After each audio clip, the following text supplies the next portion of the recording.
السلام علیکم ورحمۃ اللہ وبرکاتہ۔ اعوذ باللہ من الشیطان الرجیم، بسم اللہ الرحمن الرحیم۔ یا ایہا الذین آمنوا اتقوا اللہ وآمنوا برسولہ یؤتکم کفلین من رحمتہ ویجعل لکم نورا تمشون بہ وَيَغْفِرَ لَكُمْ وَاللَّهُ غَفُورٌ رَحِيمٌ۔ لِئَلَّا يَعْلَمَ أَهْلُ الْكِتَابِ أَلَّا يَقْدِرُونَ عَلَى شَيْءٍ مِّن فَضْلِ اللَّهِ وَأَنَّ الْفَضْلَ بِيَدِ اللَّهِ يُؤْتِيهِ مَن يَشَاءُ وَاللَّهُ ذُو الْفَضْلِ الْعَظِيمِ۔ صدق اللہ العلی العظیم۔ رب اشرح لی صدری ویسر لی امری واحلل عقدۃ من لسانی یفقہوا قولی، رب زدنی علما۔ اے لوگو جو ایمان لائے ہو، اللہ تعالیٰ یہاں پر ایمان لانے والوں سے مخاطب ہے، اور کیا حکم دے رہا؟ ایمان لانے کے باوجود اللہ تعالیٰ فرما رہا ہے کہ اللہ سے ڈرو اور اس کے رسول محمد صلی اللہ علیہ وسلم پر ایمان لاؤ۔ اللہ تمہیں اپنی رحمت کا دوہرا حصہ عطا فرمائے گا اور تمہیں وہ نور بخشے گا جس کی روشنی میں تم چلو گے، اور تمہارے قصور معاف کر دے گا۔ اللہ بڑا معاف کرنے والا اور مہربان ہے۔ تم کو یہ روش اختیار کرنی چاہیے تاکہ اہل کتاب کو معلوم ہو جائے کہ اللہ کے فضل پر ان کا کوئی اجارہ نہیں ہے، اور یہ کہ اللہ کا فضل اس کے اپنے ہی ہاتھ میں ہے، جسے چاہتا ہے عطا فرماتا ہے، اور وہ بڑا فضل والا ہے۔ سورہ الحدید کی اختتامی 2 آیات ہیں، آیت نمبر 28 اور آیت نمبر 29، جس کی تلاوت اور اس کی ترجمانی ابھی ہم نے سماعت کی۔ گزشتہ ہمارے مطالعے میں آیت نمبر 27 آئی تھی، جس کے اندر اللہ تعالیٰ نے رہبانیت کا تذکرہ کیا، اور اس ضمن میں ہم نے 3 وجوہات، 3 اس کے جو بڑے اسباب تھے جس کی وجہ سے عیسائیوں کے اندر رہبانیت آ گئی تھی۔ رہبانیت یعنی کیا ہے کہ دنیا کو ترک کر دینا اور دنیاوی زندگی سے بھاگ کر جنگلوں میں، پہاڑوں میں پناہ لینا، یا تو اس طریقے سے زندگی گزارنا، دنیا کے جھمیلوں میں نہیں پڑنا، بلکہ خوف سے، ڈر سے، اللہ کی یاد زیادہ ہے کر کے وہ چلے جایا کرتے تھے۔ تو یہ راہبانہ تھی، یہ اسلام نے اس کو منع کر دیا۔ اور اس ضمن میں ہمارے سامنے حدیث کے ریفرنسز بھی آئے، جس میں اللہ کے رسول صلی اللہ علیہ وسلم نے فرمایا اسلام میں کوئی رہبانیت نہیں ہے، یعنی اپنے آپ پر جو ہے تنگی، زیادتی، سختی، تکلیف نہیں دینا۔ وہ اپنے آپ کو زیادہ تکلیف میں اس لیے ڈالتے تھے تاکہ جو ہے اللہ کا قرب، اللہ کی یاد، اللہ سے محبت کی سمت، اللہ بے نیاز ہے۔ اللہ کو تمہاری تکلیف، تمہاری مصیبت، تم اپنے آپ کو مشکل میں ڈال لینا اسے پسند نہیں ہے۔ بات بھی کہ 2 راستے اگر اللہ کے رسول صلی اللہ علیہ وسلم کے سامنے ہوتے تو آسان طریقے کو انتخاب کرتے، جان بوجھ کر مشکل طریقہ یہ نہیں کرنا۔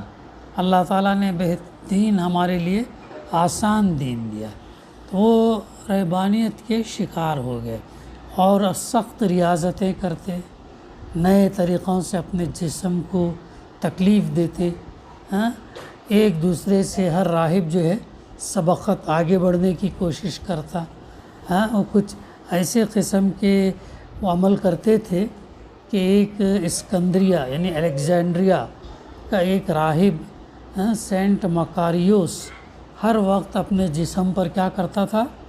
80 پاؤنڈ یعنی 40 کلو کا وزن اٹھائے رکھتا تھا، ہر وقت 40 کلو کا وزن اٹھائے رکھتا تھا۔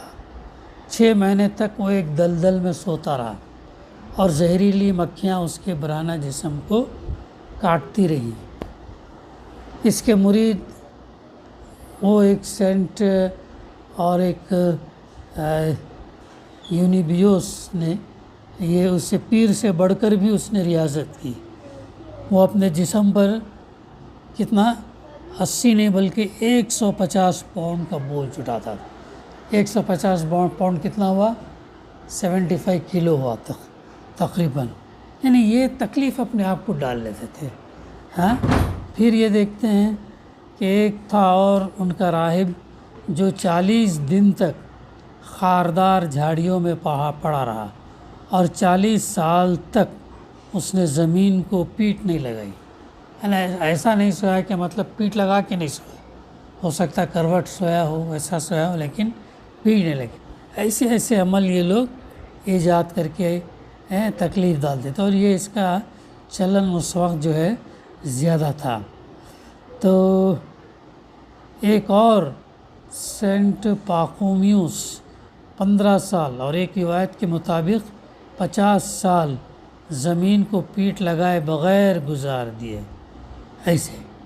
پھر ایک سینٹ 3 سال تک عبادت میں کھڑا رہا۔ اس پوری مدت میں وہ نہ کبھی بیٹھا نہ کبھی لیٹا۔ اللہ نے کہا تھا کہیں، اللہ کے لیٹا بھی نہیں نہ تو اللہ کے رسول صلی اللہ علیہ وسلم کبھی کیے؟ کبھی نہیں کیے، نہ اس کی تعلیم دی۔ تو جو اللہ کے رسول صلی اللہ علیہ وسلم کا طریقہ ہے وہی طریقہ ہم کو اپنانا چاہیے، اسے ہم کہتے ہیں سنت۔ اس سے ہٹ کر اس سے زیادہ کرنے جائیں گے تو پھر جو ہے وہ اپنے اوپر ظلم زیادتی، اور پھر جو ہے اللہ بے نیاز ہے ہماری عبادتوں سے، وہ ہماری عبادات کے جو ہے مجبور نہیں ہے۔ ایسے بہت سارے اس میں ملتے ہیں، 8 سے 9 پیج کی تفسیر ہے اس کے اندر۔ ایک شخص نے کیا کیا، سیمان کر کے اس نے 60 فیٹ بلند ایک ستون بنوایا، پلر، جس کا بالائی حصہ 3 فیٹ ڈائمیٹر یعنی 3 فیٹ کا تھا، اور اوپر کٹھیرا بنا دیا گیا تھا۔ اس ستون پر، پلر پر اس نے 30 سال گزار دیے۔ یعنی 60 فیٹ بولے تو کتنے مالے ہو گیا؟ اگر 10 مالے، 10 ابھی اس کا 10 اگر ہائٹ ہے، زیادہ ہے، 10 فیٹ کا اگر یہ ہو، ایک فلور ہو، تو 60 فیٹ بولے تو 6 مالے کی بلڈنگ، 6 مالے کی بلڈنگ کے اوپر 3 فیٹ کا دائرہ بنا کر اس کے اوپر اس نے جو ہے نا کتنے سال گزارے؟ اس نے پورے 30 سال 30 ایئرس، ایک دن نہیں، 30 دن نہیں، بلکہ 30 سال گزارے۔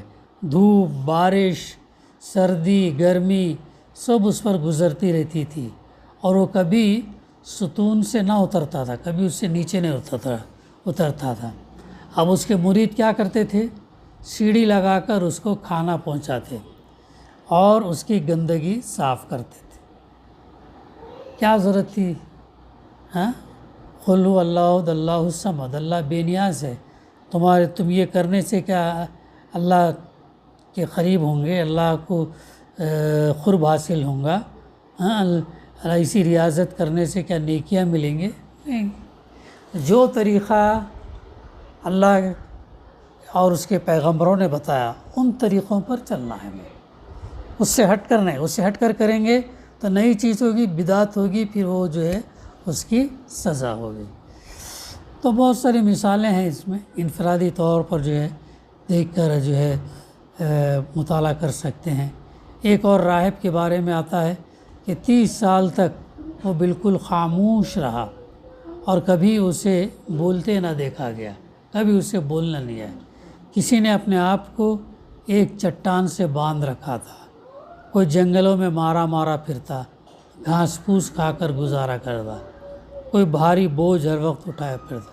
ایسے ان کی ایک اور خصوصیت یہ تھی کہ وہ ہر وقت گندے رہتے اور صفائی سے سخت پرہیز کرتے تھے۔ یہ چیز کیا ہے، ہمارے ان کے اندر بھی آ گئی، جو یہ ہے نا بھیک فقیر وغیرہ اور جیسے دوسرے لوگ جو کیا بولتے ہیں مجنون ٹائپ میں رہتے ہیں نا، گندے رہتے ہیں، اور صفائی سے یہ لوگ سخت پرہیز کرتے تھے۔ نہانا یا جسم کو پانی لگانا ان کے نزدیک کیا تھا؟ خدا پرستی کے خلاف تھا۔ جسم کی صفائی کو وہ روح کی نجاست سمجھتے تھے۔ سینٹ اتھناسیوس بڑی عقیدت کے ساتھ سینٹ انتھونی کی یہ خوبی بیان کرتا کہ اس نے مرتے دم تک کبھی اپنے پاؤں نہیں دھوئے، کبھی اپنے پاؤں نہیں دھوئے۔ ایسے ایسے عمل یہ لوگ جو ہے کرتے تھے۔ اور ایک اور سینٹ ابراہم جب سے داخل مسیحیت ہوا پورے 50 سال اس نے نہ منہ دھویا نہ پاؤں دھویا، نہ منہ دھویا نہ پاؤں دھویا۔ ایک مشہور راہبہ کنواری سلویا نے عمر بھر اپنی انگلیوں کے سوا جسم کے کسی حصے کو پانی نہیں لگنے دیا۔ ایک کانوینٹ کی 130 راہبات کی تعریف میں لکھا ہے کہ انہوں نے کبھی اپنے پاؤں نہیں دھوئے، اور غسل کا تو نام سن کر ہی ان کے بدن پر لرزہ چڑھ جاتا تھا۔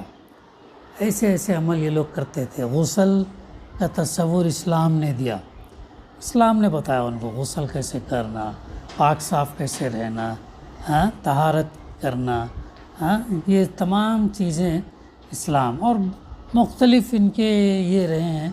تو انفراد کبھی جو ہے سورہ حدید کی آخری آیتیں، آیت نمبر بلکہ 27 کی تفسیر کا تم مطالعہ کرو انڈیویجولی، اس کے اندر بہت سارے واقعات، بہت سارے یہ تمام واقعات جو ہے اوتھینٹک ہیں۔ یہ ایسا بنے بنائے نہیں ہیں یا کہانی کے طور پر نہیں ہیں، بلکہ ان کے ریفرنسز کہاں سے لیے گئے، یہ سب جو اپنے اپنے اوپر زیادتی کرنے والے تھے، تو ان کا یہ تذکرہ ہے، اور اسلام اسے پسند نہیں کرتا، اور اسلام کے اندر ایسا رہبانیت نہیں ہے، بلکہ دنیا کے جھمیلے میں پڑھ کر اپنے آپ کو سیدھے راستے پر قائم رکھنا ہے موت تک، اور ایمان پر اپنی زندگی ختم ہونے کی دعا کرنا، کلمہ نصیب ہونے کی دعا کرنا۔ بہت سارے اس کے اندر ریفرنسز ہیں، کئی فرقے اس کے اندر بنے۔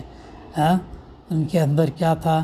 رشتہ داروں کے ساتھ بے رحمی، سنگ دلی اور قساوت برتنے کی جو مشق یہ لوگ کرتے تھے، اس کی وجہ سے ان کے انسانی جذبات مر جاتے تھے، اور اسی کا نتیجہ تھا کہ جن لوگوں سے انہیں مذہبی اختلاف ہوتا تھا ان کے مقابلے میں ظلم ستم کی انتہا کر دیتے تھے یہ لوگ۔ ایسا یہ کئی فرقے بنے، یہ فرقے جو ایک دوسرے کے خلاف سخت نفرت رکھتے تھے۔ ایسے ایسے چیزیں ملتی ہیں۔ اور کوئی اگر اولاد ہونے کے بعد اس نے راہب ہونے کا طے کیا، تو وہ راہب ہونے کے بعد ایسا یہ کرتا تھا کہ بیوی بچوں کو، ماں باپ کو، سب کو جو ہے چھوڑ دیتا تھا، اور ملتا بھی نہیں تھا، نہ اگر وہ آئے ملنے کے لیے تب بھی وہ لوگ جو ہے ملتے نہیں تھے۔ اس کے مقابلے میں اسلام میں ماں باپ کا کتنا درجہ ہے، رشتہ داروں کا کتنا درجہ ہے، پڑوسیوں کا کتنا درجہ ہے، کتنا بہترین نظام جو اسلام نے دیا۔ اب اس کے بعد کی آیت ہے جس میں اللہ تعالیٰ فرماتا، یا ایھا الذین آمنو، اے لوگو جو ایمان لائے ہو، ایمان لانے والوں سے اللہ تعالیٰ فرما رہا اتقوا اللہ، اللہ سے ڈرو۔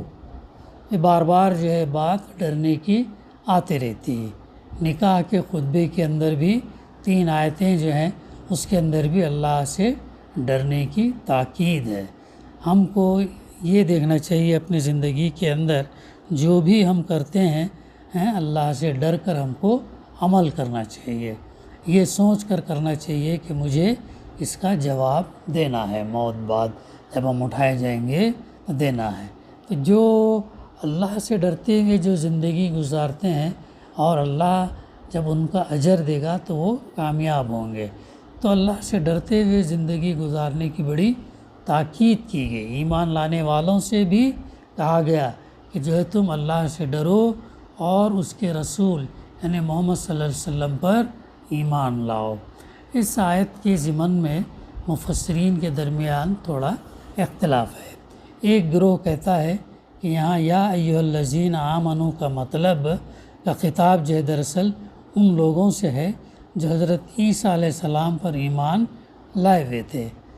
ایک گروہ یہ کہتا ہے، ان سے فرمایا جا رہا کہ اب محمد صلی اللہ علیہ وسلم پر ایمان لاؤ، تمہیں اس پر دوہرا اجر ملے گا۔ ایک اجر ایمان عیسیٰ علیہ السلام پر لانے کا، اور دوسرا اجر محمد صلی اللہ علیہ وسلم پر ایمان لانے۔ پہلے اگر تم نے ان پر ایمان لائے، لیکن جب اللہ کے رسول محمد صلی اللہ علیہ وسلم نے کہا کہ تم مجھ پر ایمان لاؤ، تو تم اللہ کے رسول محمد صلی اللہ علیہ وسلم پر ایمان لائیں گے تو تم کو 2 اجر ملے گا۔ کتنی بڑی نیکی ہے، کتنا بڑا یہ ہے۔ ہاں، دوسرا گروہ کہتا ہے کہ یہ خطاب محمد صلی اللہ علیہ وسلم پر ایمان لانے والوں سے ہے۔ ان سے ارشاد ہو رہا کہ تم محض زبان سے آپ صلی اللہ علیہ وسلم کی نبوت کا اقرار کر کے نہ رہ جاؤ، بلکہ سچے دل سے ایمان لاؤ اور ایمان لانے کا حق ادا کرو، اس پر تمہیں دوہرا اجر ملے گا۔ یہ ہے ایک تو سچے دل سے ایمان لانا، دوسرا جو ہے اس پر عمل کرنا۔ اس تو 2 اجر تم کو ملیں گے۔ ایک اجر کفر سے اسلام کی طرف آنے کا ملے گا، اور دوسرا اجر اسلام میں اخلاص، سچے دل سے عمل کرنے، سچے دل سے اسلام اختیار کرنے اور اس پر ثابت قدم رہنے کا۔ پہلی تفسیر کی تائید سورہ قصص کی آیت نمبر 52 سے 54 کرتی ہیں، اور مزید اس کی تائید حضرت ابو موسیٰ اشعری رضی اللہ کی روایت بھی کرتی ہے کہ اللہ کے رسول صلی اللہ علیہ وسلم نے فرمایا 3 آدمی ہیں جن کے لیے دوہرا اجر ہے۔ کیا فرمایا اللہ کے رسول صلی اللہ علیہ وسلم نے؟ 3 آدمی ہیں، ان کے لیے ڈبل اجر ہے۔ ان میں سے ایک ہے رجل من اہل الکتاب آمنا بنیتی و آمنا بمحمد، یعنی اہل کتاب میں سے وہ شخص جو اپنے سابق نبی پر ایمان رکھتا تھا اور پھر محمد صلی اللہ علیہ وسلم پر بھی ایمان لیا، جو پہلا گروہ یہی بات کہتا تھا۔ ہاں، دوسری تفسیر کی تائید سورہ سبا کی آیت 37 کرتی ہے، اس میں فرمایا گیا کہ مومنین صالحین کے لیے 2 گنا اجر ہے۔ دلیل کے اعتبار سے دونوں تفسیروں کا وزن مساوی ہے، لیکن آگے کے مضمون پر غور کیا جائے تو معلوم ہوتا کہ دوسری تفسیر ہی اس مقام سے زیادہ مناسبت رکھتی ہے، بلکہ در حقیقت اس صورت کا پورا مضمون اول تا آخر اسی تفسیر کی تائید کرتا ہے۔ شروع سے اس صورت کے مخاطب وہی لوگ ہیں جو رسول اللہ صلی اللہ علیہ وسلم کی رسالت کا اقرار کر کے داخل اسلام ہوئے تھے، اور پوری صورت میں انہی کو یہ دعوت دی گئی کہ وہ محض زبان کے مومن نہ بنے بلکہ سچے دل سے جو ہے ایمان لے آئیں۔ تو زبان کے ساتھ ساتھ عمل بھی کرنا ضروری ہے۔ ایمان اور عمل ہی قبول کیا جائے گا۔ عمل نہیں ہے، ایمان ہے تو پھر وہ قبول نہیں ہے۔ عمل ہے، ایمان نہیں ہے، تب بھی وہ قبول نہیں ہے۔ اگر عمل ہے، جیسا مدر ٹیریسا بہت سارے کام کی انسانیت کے لیے، بہت سارے لوگ فلانتھروپی کے، یتیم خانوں کے بہت سارے کام کرتے ہیں، مدد کرتے ہیں، تعلیمی اسکالرشپ دیتے ہیں، میڈیکل یہ دیتے ہیں، لیکن ایمان نہیں ہے، تو پھر ان کا کیا ہے؟ ان کو آخرت میں کوئی اجر نہیں۔ تو ان کا اجر اللہ تعالیٰ کیا کرتا ہے؟ دنیا میں ہی دے دیتا ہے۔ جیسے مدر ٹیریسا کو شہرت مل گئی، نام مل گیا، نوبل پرائز ملا، ایسے تو اللہ تعالیٰ ان لوگوں کو دنیا میں ہی شہرت دے دیتا ہے۔ لیکن جو لوگ اہل ایمان ہے، عمل صالح بھی ہے، تو ان کا اجر دنیا اور آخرت دونوں میں ان کا رہتا ہے۔ یہ بہت اہم نقطہ ہے، پوائنٹ جو ہمیں یاد رکھنا چاہیے۔ پھر آگے فرمایا جا رہا، اللہ تمہیں اپنی رحمت کا دوہرا حصہ عطا فرمائے گا اور تمہیں وہ نور بخشے گا جس کی روشنی میں تم چلو گے، یعنی دنیا میں علم اور بصیرت کا نور، علم اور فہم بصیرت کا وہ نور عطا فرمائے گا جس کی روشنی میں تم کو قدم قدم پر صاف نظر آتا رہے گا کہ زندگی کے مختلف معاملات میں جاہلیت کی ٹیڑھی راہوں کے درمیان اسلام کی سیدھی راہ کون سی ہے۔ اب دنیا کے اندر مختلف راستے ہیں، ہاں یہ نماز ہم کو بار بار کیا یاد دلاتی ہے، اہدنا الصراط المستقیم، سیدھے راستے پر چلا، ان لوگوں کے راستے پر جو تیرے غضب کے شکار نہیں ہوئے بلکہ ان لوگوں کا جن پر تیرا انعام ہے۔ تو ہمیں جو زندگی ہم گزارتے ہیں اس میں ہم یہ دیکھنا چاہیے کہ ہم سیدھی زندگی گزار رہے ہیں یا ٹیڑھے راستے پہ، تو اور تب اللہ تعالیٰ جو ہے پھر اسی مناسبت سے ہم کو نور بخشے گا، ہم کو علم اور بصیرت کا نور اللہ تعالیٰ جو ہے عطا فرمائے گا، اور جس کی روشنی میں ہم دنیا میں زندگی گزاریں گے، اور اس کا اجر پھر اللہ تعالیٰ آخرت میں بھی بڑا چڑھا کر دے گا۔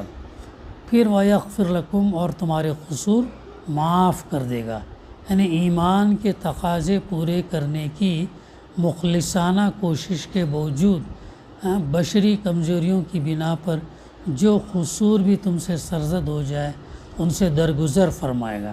انسان ہے آفٹر آل، توبہ بخشش مانگتے رہنے کے باوجود بھی انجانے میں نہ غیر شعوری طور پر کچھ گناہ جو سرزد ہو جاتے ہیں تو اللہ سبحانہ وتعالیٰ کیا کرتا ہے، ان کو معاف کر دیتا ہے، اور وہ قصور بھی معاف کرے گا جو ایمان لانے سے پہلے جاہلیت کی حالت میں تم سے سرزد ہوئے تھے۔ یہ ہے وہ بات جو اللہ تعالیٰ فرما رہا ہے۔ پھر اللہ بڑا معاف کرنے والا اور مہربان ہے۔ اللہ جو ہے معافی درگزر جو ہے نا کرتا، بشرطے کہ بندہ اسے طلب کرے اور یاد اس راستے پر چلنے کی کوشش کرے، تو اللہ تعالیٰ معاف بھی کر دیتا، مہربان بھی ہے، اور جاہلیت میں جو گناہ ہوئے پچھلے ان گناہوں کو بھی معاف کرتا۔ کتنی بڑی بات ہے، کتنا بڑا اللہ سبحانہ وتعالیٰ کا فضل ہے۔ تم کو یہ روش اب اختیار کرنی چاہیے تاکہ اہل کتاب یہود اور نصارہ کو معلوم ہو جائے کہ اللہ کے فضل پر ان کا کوئی اجارہ نہیں، اللہ کے فضل پر کسی کی کوئی اجارہ یعنی کوئی جو ہے اس کا ٹھیکہ نہیں ہے، کسی کے اختیار میں نہیں ہے، اور یہ کہ اللہ کا فضل اللہ کے ہاتھ میں ہے، اللہ جس کو چاہتا ہے عطا فرماتا ہے، کسی کو یہ نہیں کہ مطلب وہ اس کا فضل دلا سکے، عطا کر سکے، اس کی رحمت، اس کی یہ بخشش، سفارش، وہ تمام چیزیں ہیں اللہ کا فضل اس کے اللہ کے ہاتھ ہی میں ہے، کسی اور کے ہاتھ میں نہیں ہے، پیر مرشد یا کوئی اور کسی کے ہاتھ میں نہیں ہے، اور وہ بڑے فضل والا ہے، اللہ سبحانہ وتعالیٰ جو ہے بڑا فضل والا ہے۔ اسی کے ساتھ سورہ الحدید کی تفسیر کا سلسلہ الحمدللہ ختم ہوا چاہتا ہے۔ انشاءاللہ آئندہ جو ہے ہم سورہ یاسین کو لیں گے۔ سورہ یاسین بار بار ہم پڑھتے ہیں، سنتے ہیں، فضیلت بھی ہے کر کے، تو سورہ یاسین کا ہم مطالعہ شروع کریں گے انشاءاللہ۔ ربنا تقبل منا انک انت السمیع العلیم وتب علینا انک انت التواب الرحیم۔ صلی اللہ تعالی علی خیر خلقہ وعلی آلہ اصحابہ اجمعین۔ الحمد للہ رب العالمین۔